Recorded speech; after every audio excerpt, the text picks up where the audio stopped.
उपन्यासकार doctor Cronin अत्यंत निर्धन थे। पुस्तकों की रॉयल्टी या तो प्रकाशक हड़प जाते अथवा क्रोनिन को उनके हक से बहुत कम मिलते। क्रोनिन बहुत सीधे थे। प्रकाशकों से लड़ाई कर अपना हक लेना उन्हें नहीं आता था।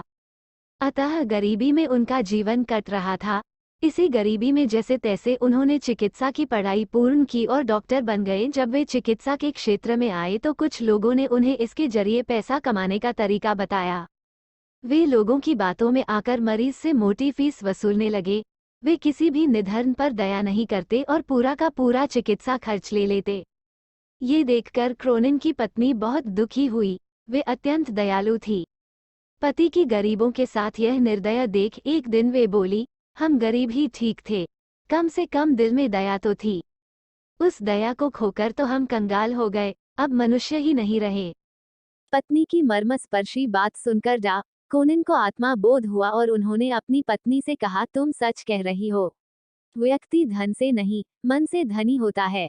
तुमने सही समय पर सही राह दिखाई, अन्यथा हम अमानवीयता की गहरी खाई में गिर जाते तो कभी उठ ही नहीं पाते।